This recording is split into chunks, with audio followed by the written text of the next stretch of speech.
Bismillahirrahmanirrahim. Alhamdulillahi rabbil alamin hamdan yuwafi ni'amahu yukafi'u mazidah. Allahumma lakal hamdu hamdan katsira thayyiban mubarakan fih. Allahumma lakal hamdu hatta tarda wa lakal hamdu ba'da ridha.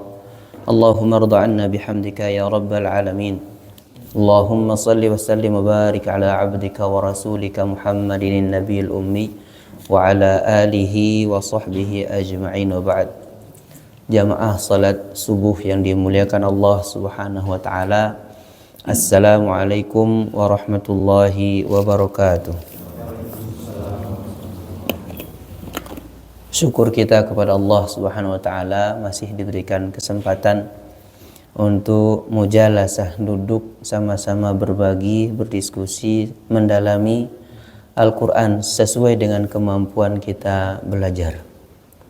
Di pertemuan sebelumnya kita sudah di surat Al-Qari'ah dan insyaallah surat Al-Adiyat pagi ini. A'udzu billahi minasyaitonir rajim. Bismillahirrahmanirrahim.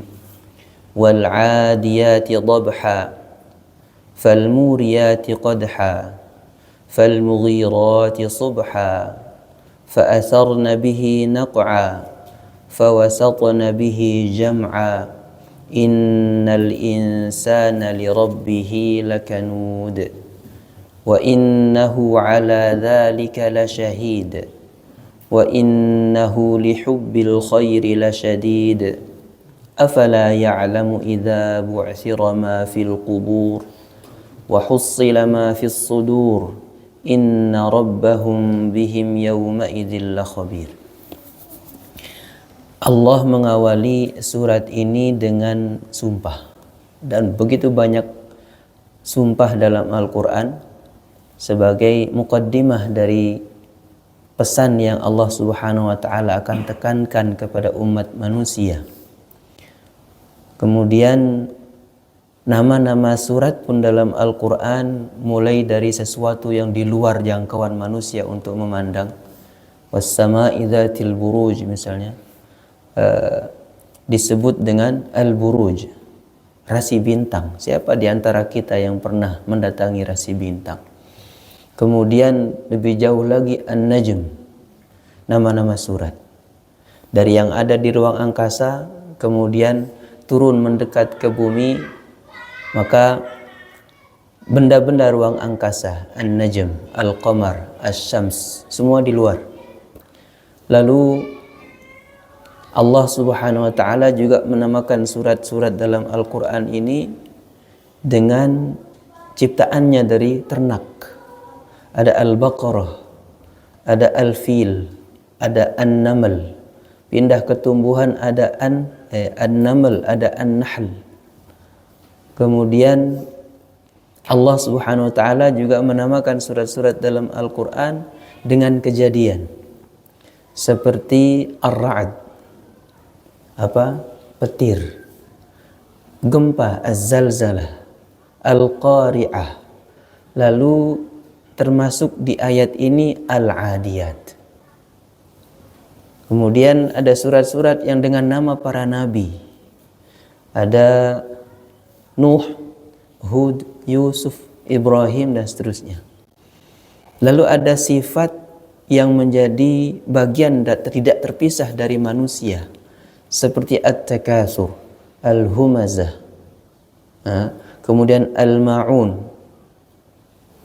Ini Allah Subhanahu wa ta'ala menjadikan nama-nama surat ini mengantarkan pesan utama dari apa yang diturunkan kepada Rasulullah sallallahu alaihi wasallam. Wal 'adiyati dhabha. Kalau diterjemah kita akan menemukan demi kuda yang berlari kencang.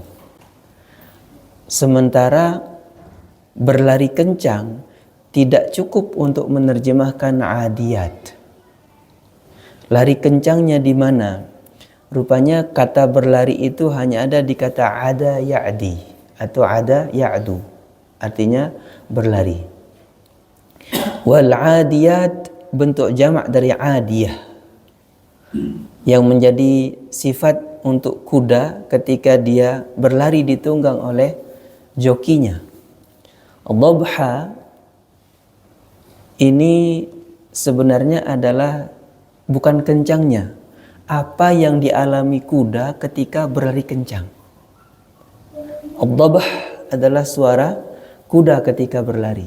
Kalau kuda itu sedang rileks, dia meringkik. Nah, sedangkan dhabh ini ketika dia terengah, lelah, memaksa diri berlari karena terus dipacu oleh yang menunggang. Suara napas kuda.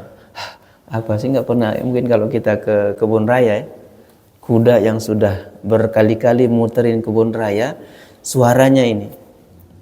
Nah, suara terengah inilah yang disebut ad-dhabh.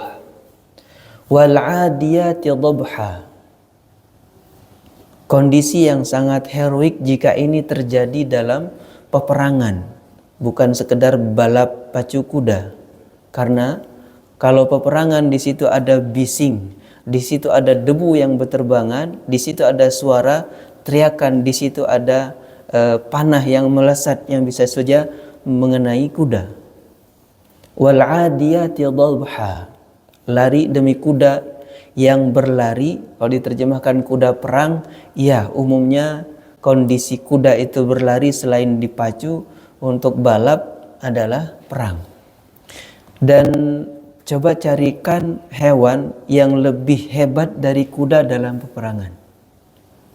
Sehingga penunggang kuda, kalau prajurit penunggang kuda itu memiliki bagian yang lebih dibanding prajurit yang jalan kaki. Al-Faris. Wal 'adiyati dhabha. Allah mengawalinya dengan kuda yang berlari kencang, yang larinya ini menyebabkan napasnya terengah namun terus berlari.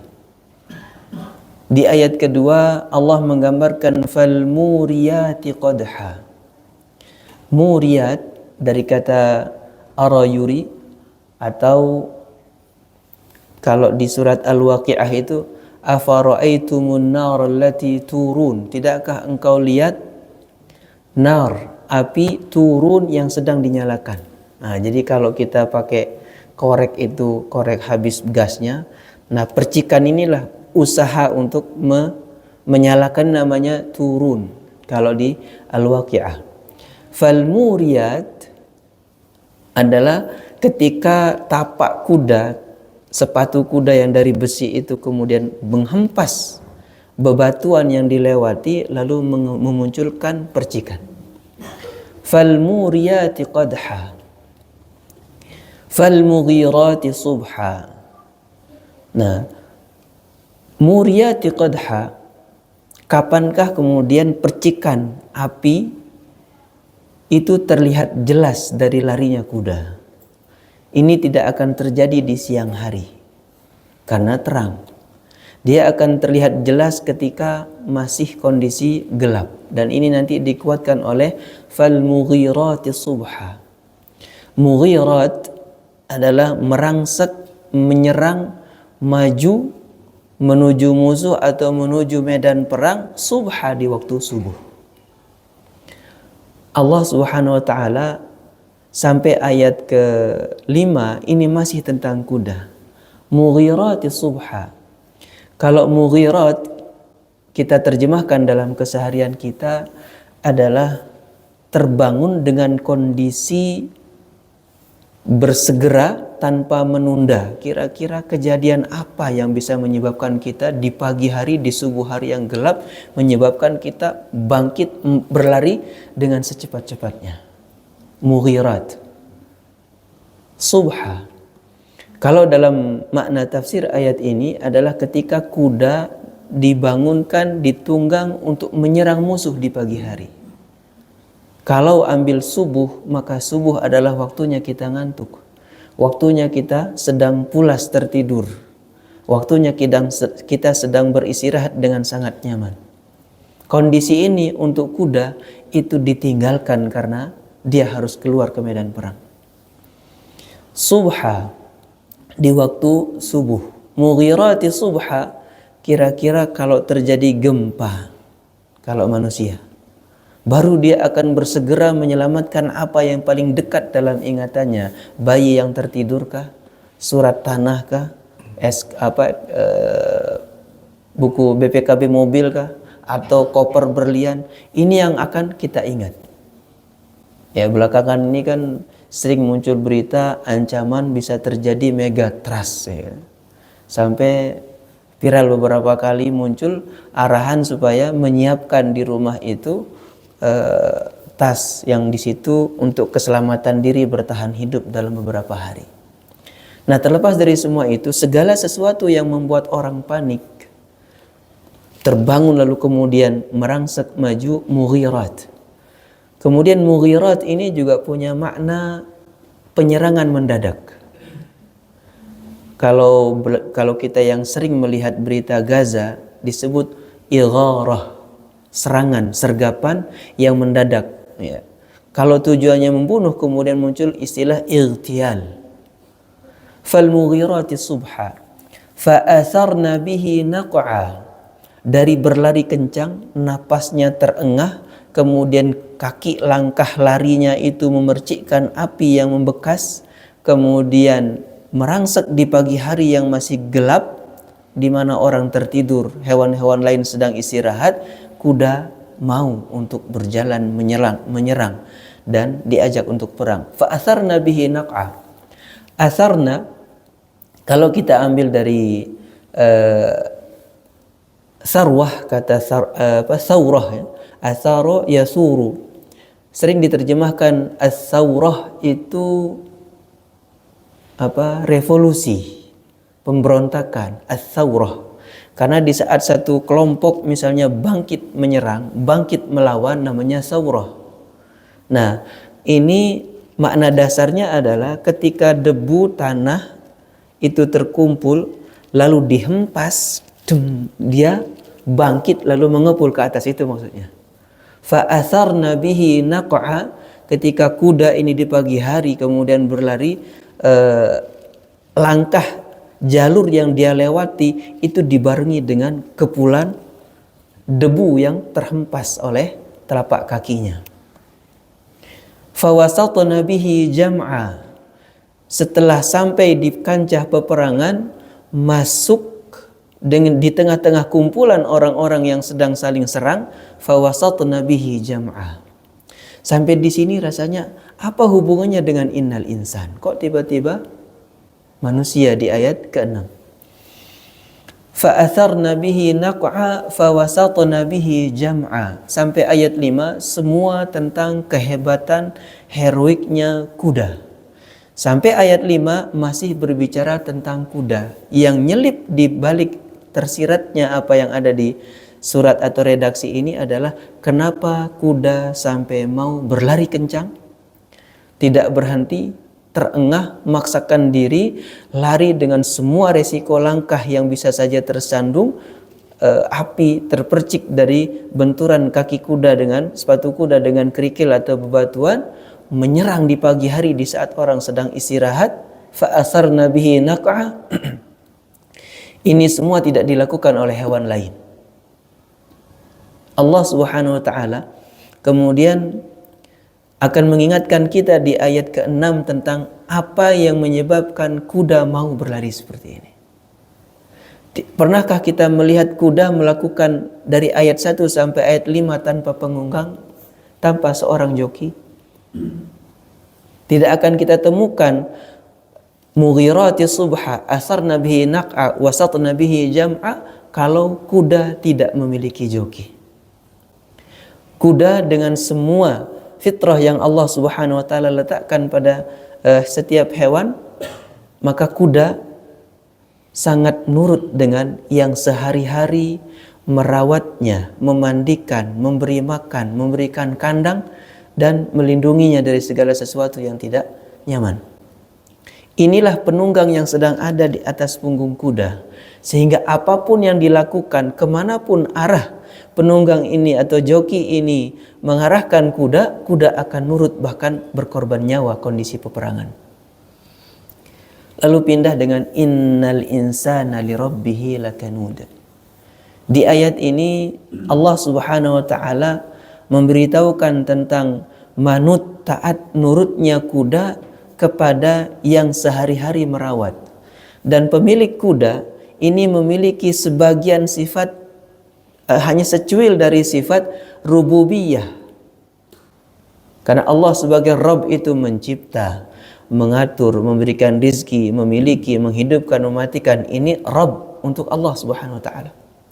Ketika kemudian seseorang di antara kita punya kuda, atau paling dekat sekarang kucing ya, kandang, dibawa ke klinik, maka semua perhatian, semua perawatan yang dilakukan seorang pemilik terhadap hewan yang dia rawat, ini adalah ada rububiyahnya. Dia atur kapan dia sakit, kapan grooming, apalagi divaksin, diimunisasi, di salon sampai sekali masuk itu harganya 300 itu. Kalah manusia masuk salon.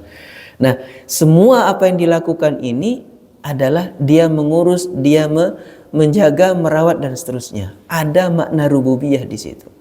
Manusia sang pemilik kuda itu tidak menciptakan kuda.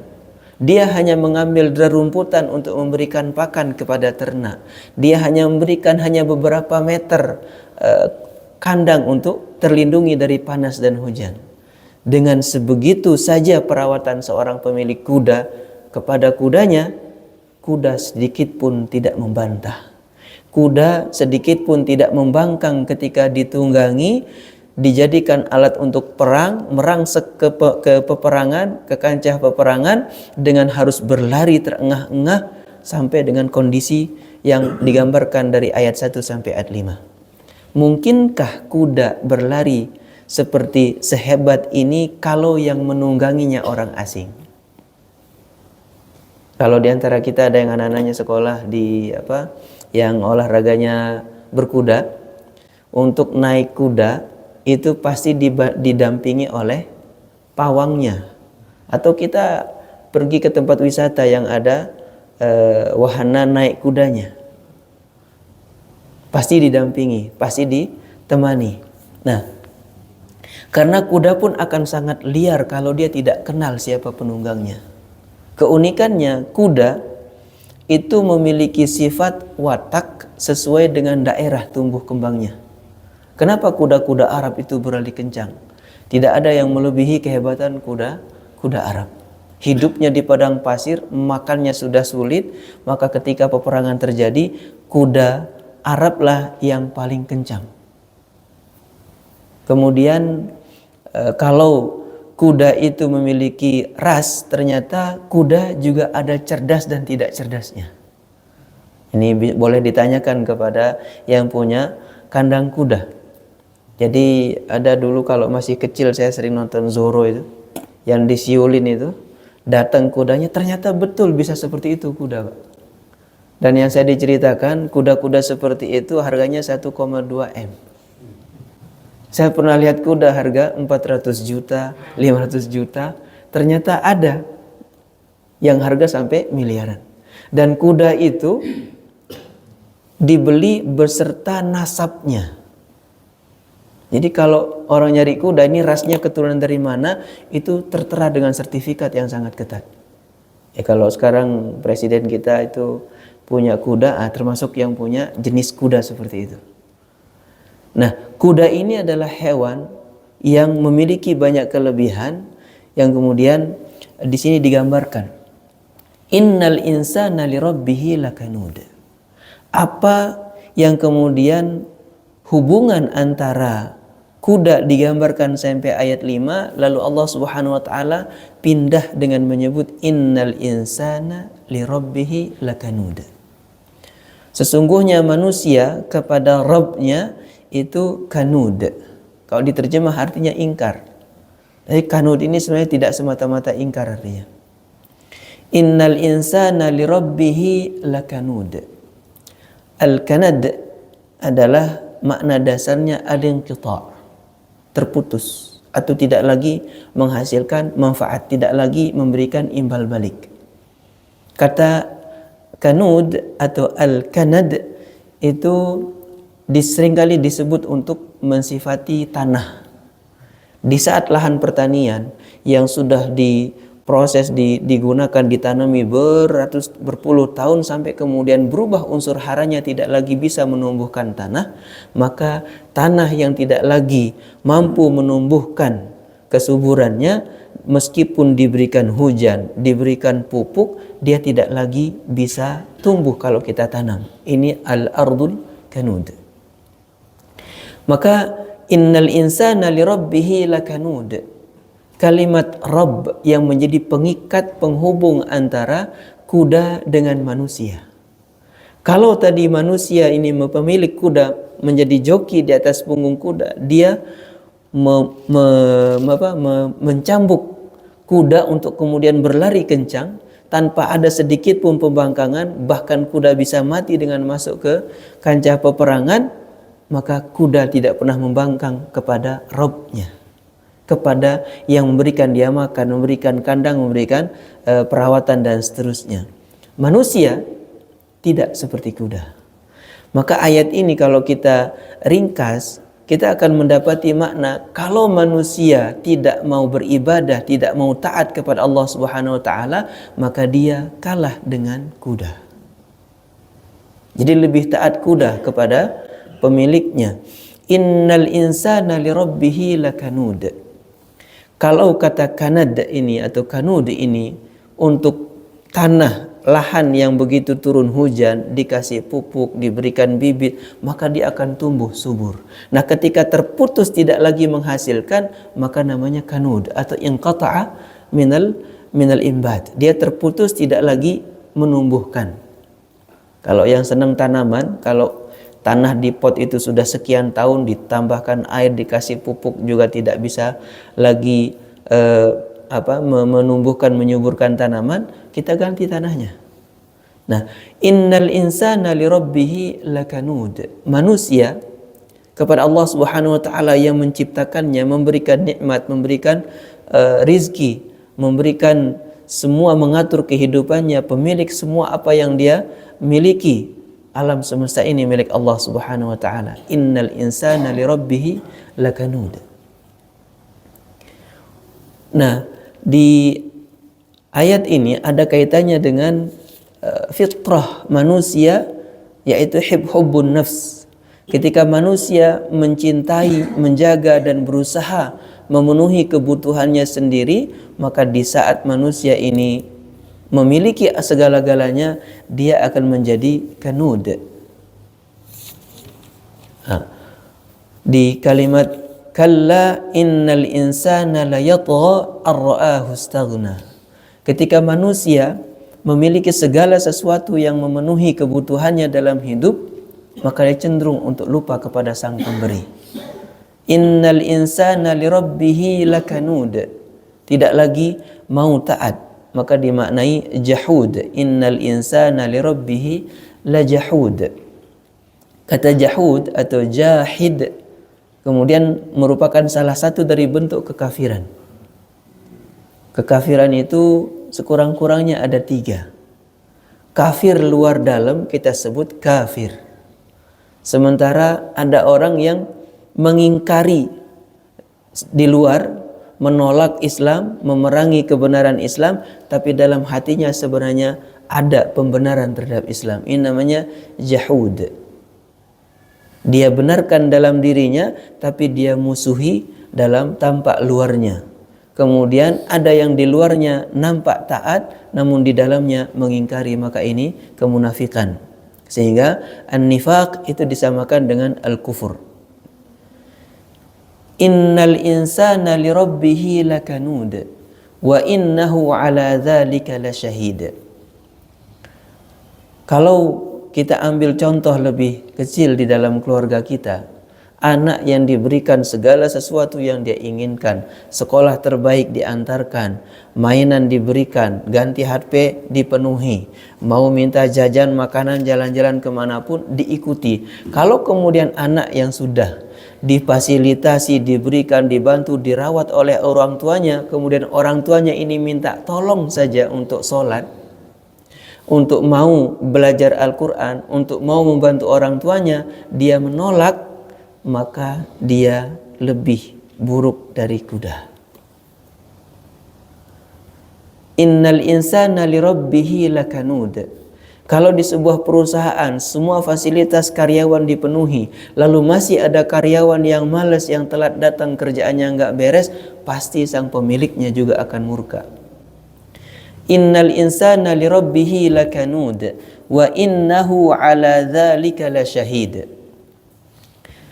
Manusia dengan semua apa yang dia lakukan, penolakannya terhadap kebenaran Islam, ingkarnya kepada Al-Quran, kemudian malas dia sholat, dia melakukan keburukan-keburukan yang itu semua dilarang dan dibenci oleh Allah Subhanahu wa taala. Setiap manusia yang melakukan, dia menyaksikan dirinya terhadap apa yang dia lakukan. Innal insana lirabbih lakanud wa innahu ala dzalika lasyahid. Manusia menyaksikan kanudnya sendiri. Wa innahu lihubbil khairi lasyadid. Di sini ada kata sambung yang sama antara ayat ke-6 dengan ayat 8. Innal insana lirabbih lakanud wa innahu lihubbil khairi lasyadid. Manusia kepada Rabbnya ini tidak mau bersyukur, tidak mau beribadah, tidak mau tunduk, taat. Sementara untuk dia mendapatkan, menghasilkan, mencapai segala sesuatu yang baik, dia gigih. Di satu sisi di sini dia kanud, sama-sama li. Innal insana lirabbih lakanud. Padahal Allah Subhanahu wa taala sebagai Rabb yang memberikan semua fasilitas kebaikan, sehat, rizki, kemanfaatan, kemudian bahagia dalam kehidupan berkeluarga, dia kanud. Sementara manusia wa innahu lihubbil khair lasyadid. Manusia ini menginginkan segala sesuatu yang baik itu sangat dengan ambisi. Lihubbil khair. Siapa yang tidak ingin sehat, memiliki harta, memiliki keluarga bahagia, rumah, kendaraan, dan semua kebaikan di dunia, ini dikejar oleh manusia. Tapi begitu kontras ketika dibandingkan dengan sikap dia kepada Allah Subhanahu wa taala di saat digambarkan innal insana lirabbih lakanud. Wa innahu lihubbil khairi lasyadid. Afala ya'lamu idza bu'thira ma fil qubur. Setelah kemudian semua yang dikejar oleh manusia menghasilkan, mencapai semua kebaikan dalam kehidupan duniawinya, sementara dia tidak mau taat, tidak mau memberikan imbal balik kepada Allah Subhanahu wa taala dalam bentuk ketaatan dan ubudiyah lainnya. Afala ya'lamu idza bu'thira ma fil qubur. Tidakkah dia tahu ketika kemudian nanti semua yang mati ini dibangkitkan dari kuburnya? Karena apa yang disebut khair, lihubbil khairi lasyadid, semua kebaikan yang dikumpulkan di dunia lalu menjadikan dia bahagia dalam hidup, semuanya ditinggal lalu terkubur. Allah Subhanahu wa taala sedang mengisyaratkan bahwa apa yang dikejar di dalam kehidupan dunia tidak akan dibawa ke alam barzakh, dan apa yang dulu dilakukan, amal baik buruk atau kemudian taat atau tidaknya manusia, itu akan dibongkar oleh Allah Subhanahu wa taala ketika dibangkitkan. Afala ya'lamu idza bu'thira ma fil qubur wa hussila ma fis sudur inna rabbahum bihim yawma idzil khabir. Semua fasilitas hidup Allah mudahkan, semua kebaikan Allah berikan kepada kita. Sementara kuda begitu tunduk, begitu taat kepada sang pemiliknya yang merawat, membesarkan, memberikan kandang, mengobati kalau sakit, semua perlindungan diberikan. Maka manusia agar belajar dari ternak seperti kuda, innal insana lirabbih lakanud.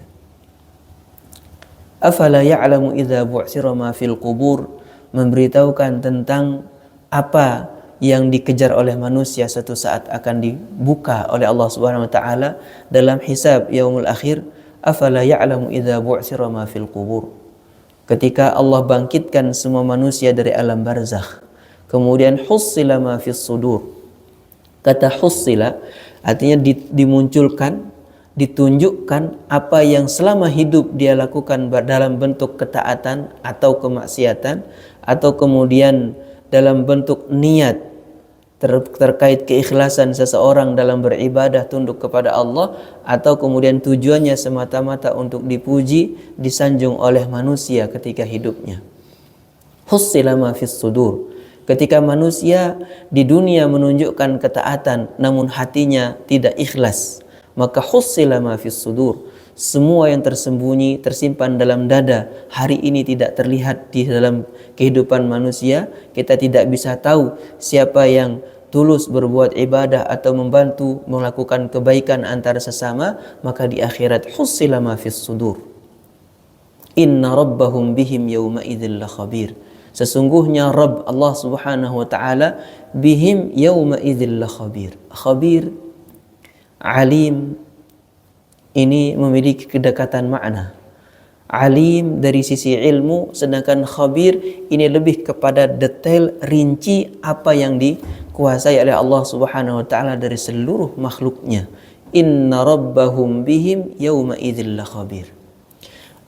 Khabir, Allah Maha tahu betapa pernah kita mengalami kesulitan untuk mendapatkan nafkah rizki, pernah sulit untuk mendapatkan pekerjaan. Semua kemudian bertahap Allah berikan kemudahan demi kemudahan itu. Lalu yang awalnya rajin berdoa, rajin kemudian beribadah, lalu ketika dunia Allah bukakan, bertahap manusia ini disibukkan oleh harta duniawi, lalu meninggalkan ketaatan itu sehingga menjadi jahud atau kanud. Innal insana li rabbih lakanud. Di saat semua diberikan oleh Allah Subhanahu wa taala menjadi fasilitas bahagia kita dalam hidup ini, maka ini hal yang sama dengan seperti apa yang didapatkan oleh kuda, dirawat, ya, diberikan makan, dilindungi, maka yang mengurusinya betul-betul dia taati hatta dia berkorban nyawa. Wal 'adiyati dhabha fal muriyati qadha fal mughirati subha fa atharna bihi naq'a fa wasatna bihi jam'a. Innal insana li rabbih lakanud wa innahu 'ala dhalika lasyahid wa innahu li hubbil khairi lasyadid. Afala ya'lamu idza bu'thira ma fil qubur wa hussila ma fis sudur inna rabbahum bihim yawma idzil khabir. Yang paling ringkas untuk kita tadabburi dalam salat kita adalah membayangkan betapa taat seluruh alam semesta ini untuk tunduk kepada Allah Subhanahu wa taala.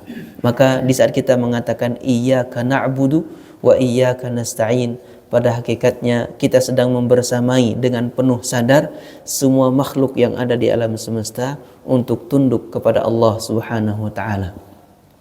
Sehingga manusia terhitung ibadah hanya pada ruang sadar yang dia sengaja saja.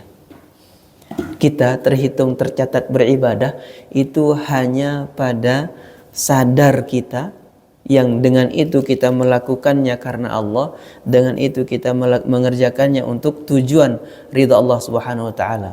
Sehingga ketika kesadaran yang dengan penuh sengaja ini berubah menjadi keterpaksaan, maka disitulah ibadah itu kemudian disebut kurang.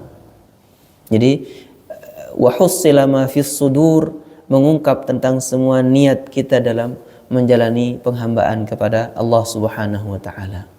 Ini ringkasnya surat Al-'Adiyat, menceritakan tentang kuda yang begitu tunduk kepada majikannya, sehingga manusia disindir kalau kemudian tidak mau manut tunduk kepada Allah Subhanahu wa taala. Maka satu-satunya kata yang muncul untuk diperkuat di ayat ini adalah li rabbih. Inilah kata yang paling banyak kita sebut dalam salat. Dalam satu rakaat sekurang-kurangnya 12 kali kita menyebut kata Rabb. Setelah itu perpindahan dari semua gerakan salat kita menyebut Allahu Akbar. Innal insana li rabbih lakanud. Di saat kita takbiratul ihram, di situ ada alhamdulillahi rabbil alamin, Rabb. Begitu kita ruku, subhana rabbiyal azim, kita ulang 3 kali, Rabb. Begitu kita i'tidal, sami Allahu liman hamidah, Rabbana lakal hamdu, kita menyebut Rabb lagi. Begitu kita sujud, kita masih menyebut Subhana Rabbiyal A'la. Kemudian begitu duduk, Rabbighfirli. Begitu tahiyat, disitulah kita menumpahkan semua rasa terima kasih kita kepada Allah Subhanahu wa taala dengan bersaksi, bertasyahud, dan apa yang kita imani, apa yang kita terima semuanya melalui Rasulullah sallallahu alaihi wasallam. Maka disitulah salawat kepada Rasul dalam tasyahud kita di akhir salat. Nah, ini kata Rabb yang begitu banyak dalam salat kita, dan rububiyah Allah lah yang sering kali diingkari oleh umat manusia. Baik, itu saya kira ringkas, dan mudah-mudahan kebelet kita kalau bulan puasa ini nahan-nahan. Habis subuh itu terdorong untuk ke belakang. Ya, jangan sampai menzalimi jamaah, karena kalau ditahan bisa jadi penyakit, Pak. Kalau ada tambahan dengan senang hati, kalau ada pertanyaan maka mudah-mudahan saya ditolong untuk menjawab.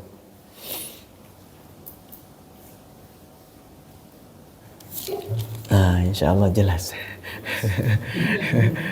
Alhamdulillah. Baik, saya kira itu kita berharap dan Allah SWT memberikan kepada kita semua kesehatan berkah waktu di bulan Ramadan ini.